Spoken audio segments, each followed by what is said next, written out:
감사하며 기도하옵나이다. 아멘. 할렐루야. 11월 마지막 주일이자 대림절 첫 번째 주일, 이렇게 예배 자리에 나온 우리 모든 성도님들을 환영합니다. 11월에 우리가 시작하면서 감사 훈련과 함께 에스크, 구하라, 찾으라, 두드리라 라는 말씀으로 우리 한 달을 풍성하게 보냈습니다. 성도 여러분, 이번 달 암송 구절은 우리가 참 익숙하다 보니까 도리어 그 말씀의 은혜를 간과하거나 그 말씀의 소중함을 잊기가 쉽습니다. 그런데 여러분, 이것 하나만 우리 기억하시죠?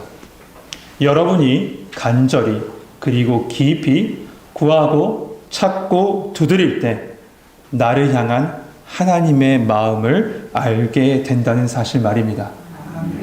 그때 나를 끈질기게 구하고 계신 예수님의 마음을, 그때 나를 간절히 찾고 계시는 예수님의 마음을, 그때 내 문 앞에서 지금도 끈질기게 두드리고 계시는 예수님의 간절함을 만나게 될 줄 믿습니다. 우리 예수님은 우리의 그 갈급함을 아십니다. 그래서 내 영적이고 육적인 그 모든 갈급함을 해결하기 위해서 먼저 우리를 만나길 원하셨고, 그래서 이 땅에 찾아오신 겁니다. 그 예수님의 오심을 기억하고 다시 오심을 기다리는 이 대림절 첫 번째 주일, 여러분 이렇게 기도하길 원합니다. 우리 마음의 소원을 아시는 주님 바라보며 이렇게 기도하길 원해요. 주님, 내가 여기 있습니다. 우리의 마음을 만지시사 우리가 좋아하는 것이 아닌 우리에게 좋은 것을 주시는 하나님의 마음 알게 하여 주옵소서. 이렇게 기도하며 주님께 나가는 우리 전국의 모든 성도님 되시길 주님의 이름으로 축복합니다. 운전을 하다 보면 우리는 두 가지 싸움 앞에 놓이게 됩니다. 첫째는 내 차와 다른 차와의 싸움입니다. 여러분 이해되세요? 내 차와 다른 차의 싸움. 우리는 운전대를 잡으면 참 이상하게도 경쟁하기 시작해요. 아주 순전하고 순박한 사람도 운전만 하면 갑자기 카레이서가 됩니다. 어쭈? 경차가 나를 앞서가? 아니 감히 내 앞에 끼어들어? 이렇게 하면서 말이죠. 그런데 이 모습은 사실 내 차와 다른 차의 싸움이 아니라 사실은 내 이성과 내 죄된 본성의 싸움일지도 모릅니다. 우리는 분명히 알죠. 내 이성은 이렇게 얘기해요. 이러지 마. 괜찮아. 안 해도 돼. 라고 하지만 운전대만 잡으면 내 죄된 본성이 툭 튀어나옵니다. 마치 지킬 박사와 하이든처럼 말이죠. 이것이 바로 운전자의 첫 번째 싸움입니다. 두 번째 싸움도 있습니다. 그것은 바로 나와 내비게이션과의 싸움입니다. 이해되시나요? 한동안 제가 이 싸움을 엄청 벌였습니다. 최근에 운전자들이 쓰고 있는 이 내비게이션은 실시간 이 교통 정보를 받는 내비게이션이죠. 그러다 보니 목적지를 딱 입력하면 가장 그 순간의 최적의 길을 딱 가르쳐주고 찾아줍니다. 그런데 문제는 제가 아는 길을 갈 때가 문제가 돼요. 제가 아는 길을 갈 때 내비게이션과 저의 생각이 다를 때가 있습니다. 그러면 어떻게 돼요? 갈등하게 돼요. 그때 제 고집대로 그냥 막 달려가게 되면요, 어김없이 이 내비게이션을 이야기하죠. 경로를 이탈했습니다. 비슷한가요? 경로를 이탈했습니다. 유턴하십시오. 근데 계속 지적합니다. 그리고 끝까지 계속 그래요. 그래도 고집 피우고 내 생각대로 쭉 가다 보면 왜 방향을 바꿨는지 알게 돼요. 그 앞에 사고가 있거나 그 앞에 공사 중이거나 합니다. 그제서야 그러면 이렇게 얘기하죠. 아, 이래서 그랬구나. 후회합니다. 그래서 요즘 저는 이 내비게이션의 말을 참 잘 듣습니다. 우리의 삶도 그런데 그래요. 내 생각 속에 설정된 길이 있습니다. 그리고 하나님이 말씀 속에서 말씀하시는, 인도하시는 길이 있습니다. 여러분은 지금 어느 길로 가고 계십니까? 그리고 어느 길로 가시겠습니까? 오늘 본문에는 이 두 길 사이에서 갈등하는 한 사람의 모습이 나옵니다. 오늘 말씀을 통해서 나에게 주시는 예수님의 말씀이 무엇인지 들려지는 은혜와 그 말씀을 향해 방향을 잡아 걸어가는 새 힘이 여러분과 함께하길 소망합니다. 우리 17절 말씀 같이 한번 읽어보죠. 17절 같이 읽겠습니다. 시작.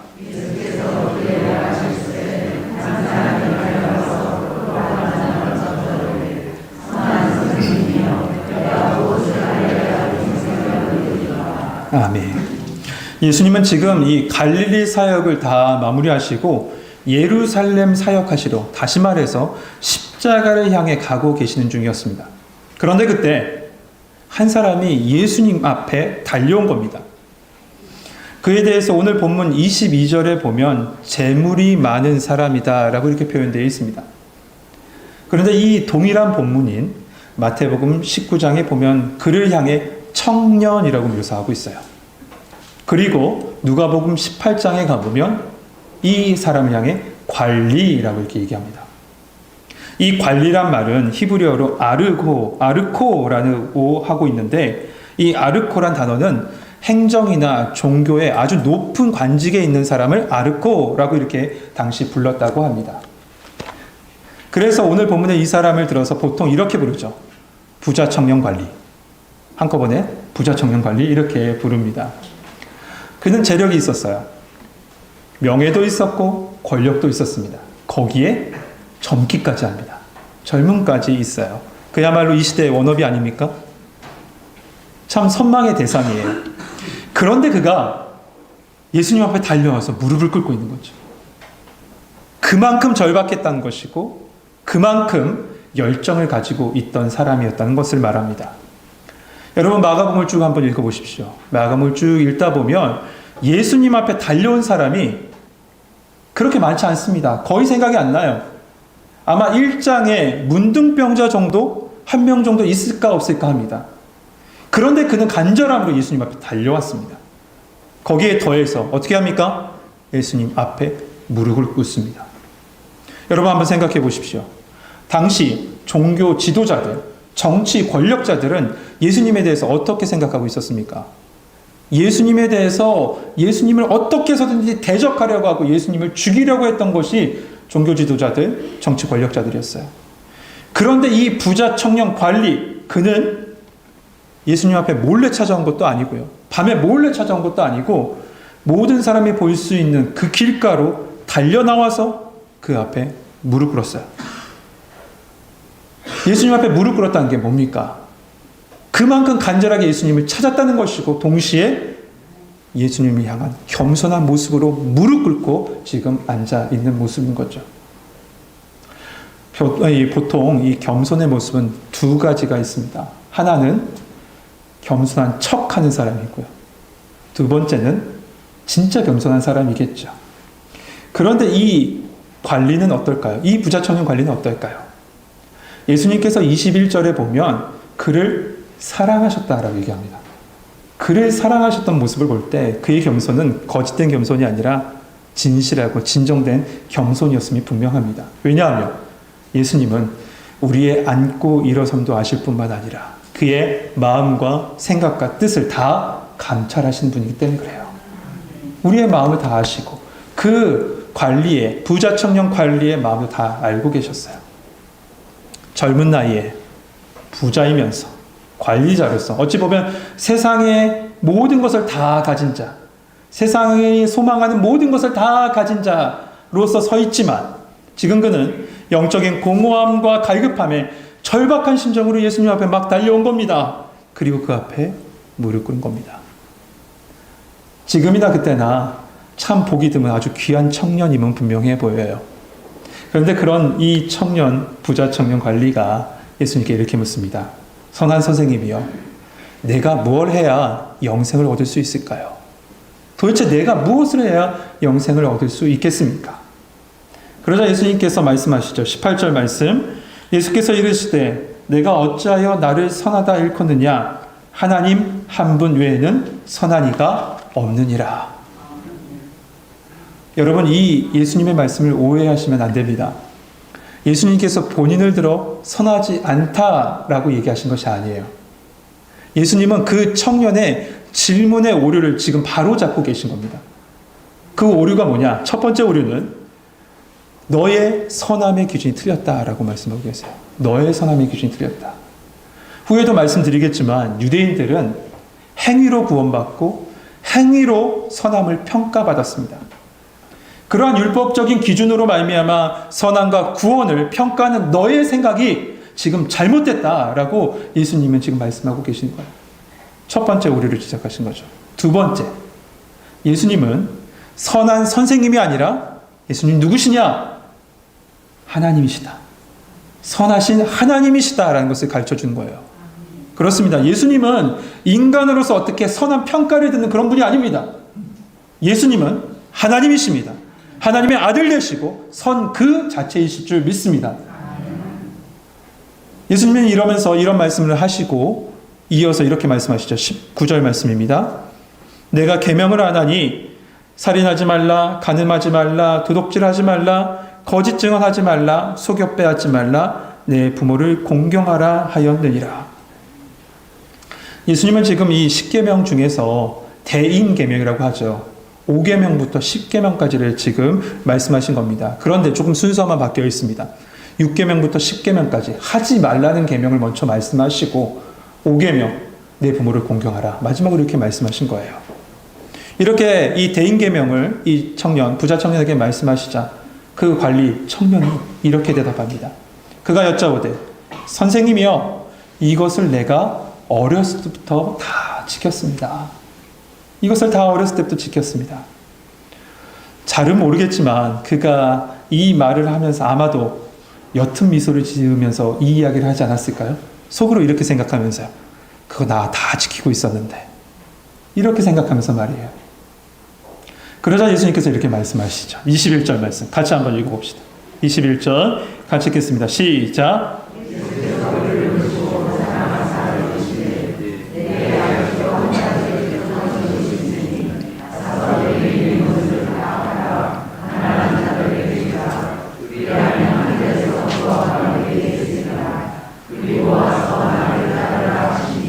아멘. 예수님이 이렇게 말씀하시는 거야. 너에게 한 가지 부족한 것이 있다. 너의 모든 재물 다 팔아서 가난한 자에게 다 줘라. 그리고 나서 나를 따르라.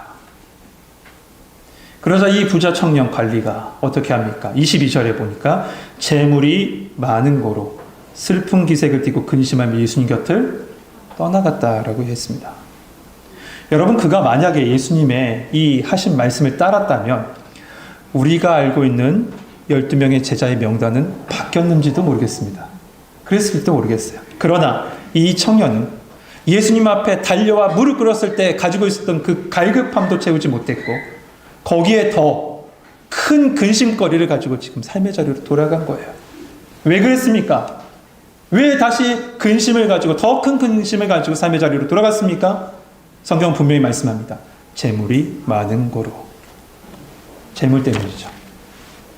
여러분, 그렇다면 재물이 많은 것이 문제가 될까요? 그렇다면 강남에 사는 사람들은 영생에서 멀어져 있는 사람들입니까? 아니잖아요.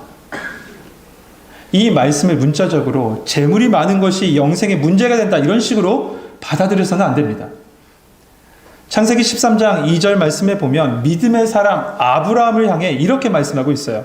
아브라함에게 가축과 은과 금이 풍부하였더라. 그 아들 이삭은 어떻습니까?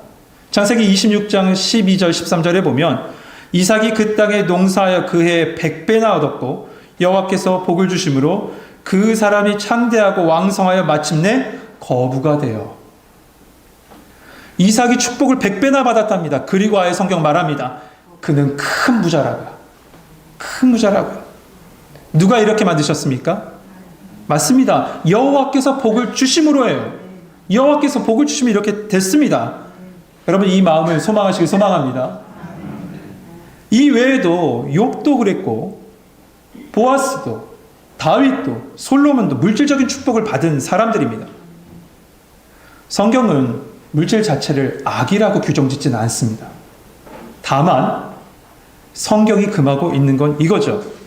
물질을 소유하는 것이 아니라 물질을 사랑하는 것을 금하고 있어요. 다시 말하게요. 물질을 소유하는 것이 문제가 되는 것이 아니라 물질을 사랑하는 것이 문제가 된다고 말씀하고 있어요. 신명기 8장 13절 14절 말씀해 보면 이런 말씀이 있습니다. 또 내 소와 양이 번성하며 내 은금이 증식되며 내 소유가 다 풍부하게 될 때에 내 마음이 교만하여 내 하나님 여호와를 잊어버릴까 염려하노라. 모든 것이 풍부하게 될 때 내 마음이 교만해서 하나님을 잊어버릴까 염려한다라고 분명히 말씀하고 계시죠. 디모데전서 6장 10절 말씀에도 보면 돈을 소유함이 일만하게 뿌리다 라고 하지 않으셨어요? 돈을 사랑함이 일만하게 뿌리다 라고 말씀하고 계시잖아요. 그렇다면 이 청년에게 하신 예수님의 말씀은 물질의 많음이 문제가 아니라 물질을 사랑하는 것이 문제다라고 말씀하고 계시는 거예요. 사랑함이에요. 사랑함.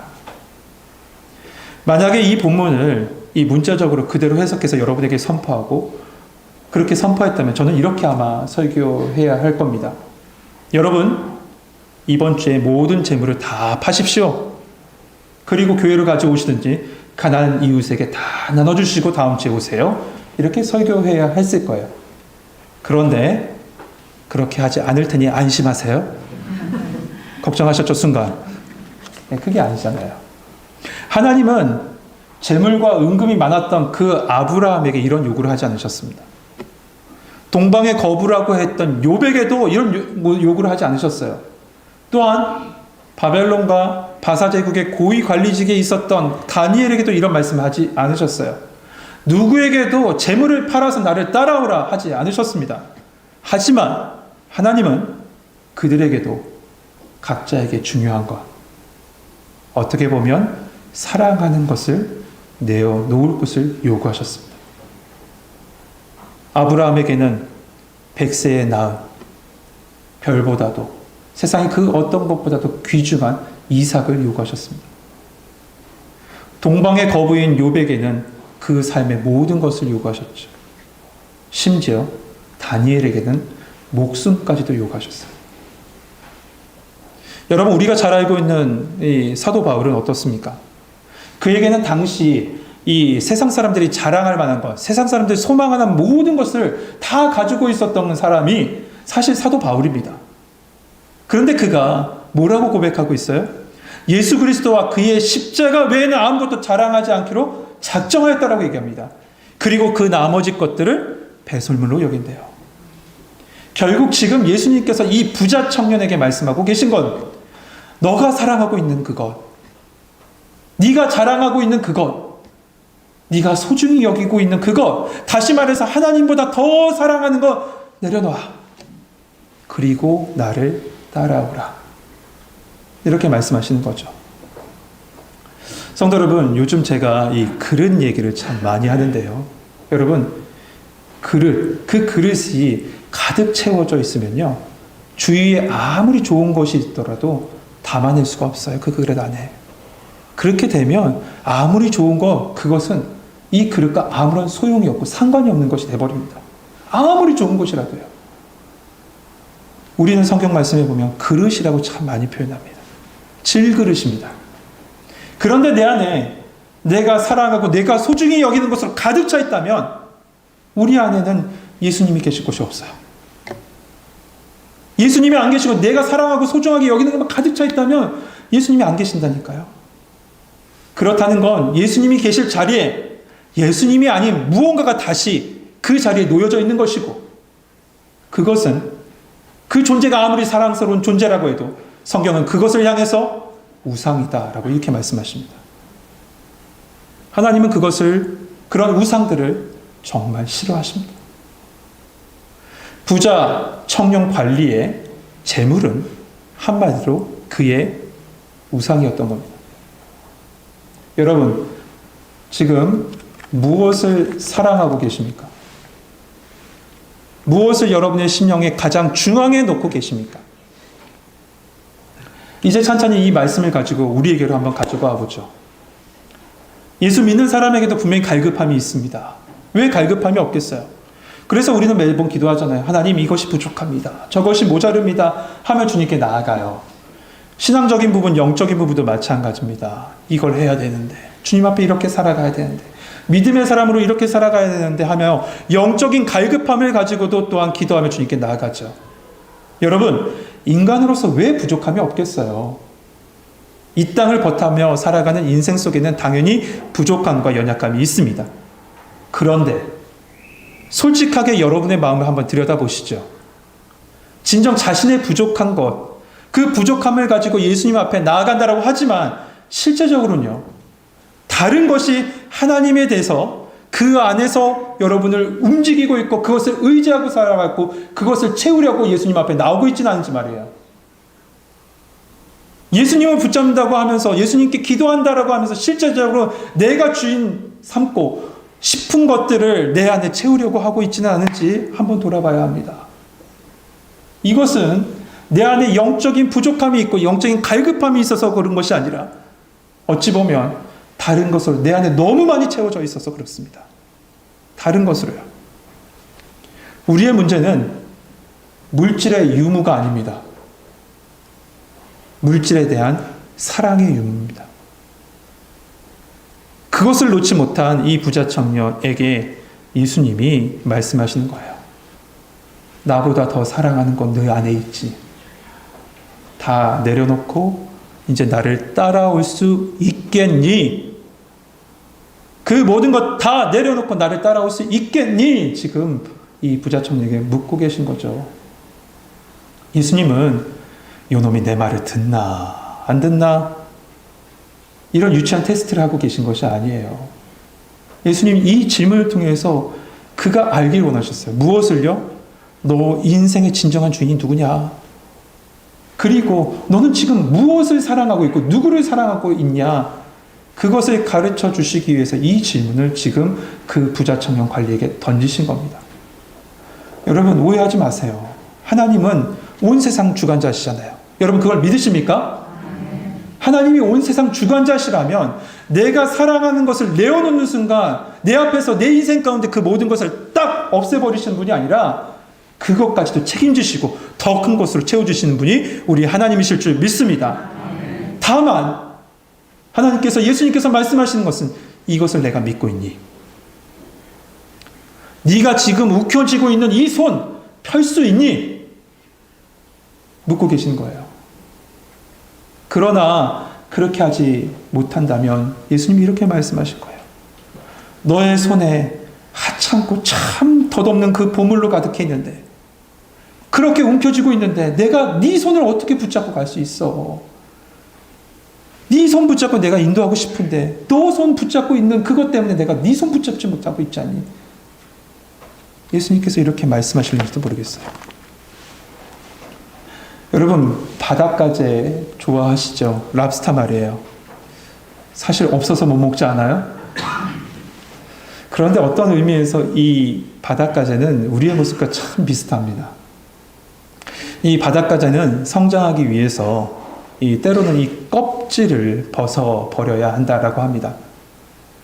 이 가재가 태어나고 나서 처음 5년 동안은요, 몇 번의 이 껍질을 벗냐면, 탈피 과정을 겪냐면, 25번의 탈피 과정을 겪는데요. 그리고 나서 다 성장한 다음에도 1년에 한 번씩 그 껍질을 벗는다라고 합니다. 여러분, 껍질은 이 바닷가재에게 있어서 어떤 것을 의미합니까? 외부의 위협과 외부의 위험으로부터 자기를 보호하는 거잖아요. 너무나도 중요한 거 아닙니까? 그러나 이 바닷가재가 성장하기 위해서는 성장할 때마다 이 옛 껍질을 포기해버려야 돼요. 내가 너무나도 소중하게 여기는 그 모든 걸 포기해버려야 돼요. 그런데 만약에 포기하지 않는 순간 이 옛 껍질은 무엇이 되냐면 그 가재의 감옥이 될 겁니다. 그리고 더 나아가서는 그 가재의 관이 될지도 모릅니다. 우리의 인생도 마찬가지예요. 우리가 성장하기 위해서는, 믿음으로 성장하기 위해서는, 예수님을 닮아가기 위해서는 아무리 내 인생 가운데 소중한 것이 있어도 하나님이 너 그걸 버려라 하시면 버려야 됩니다. 왜냐?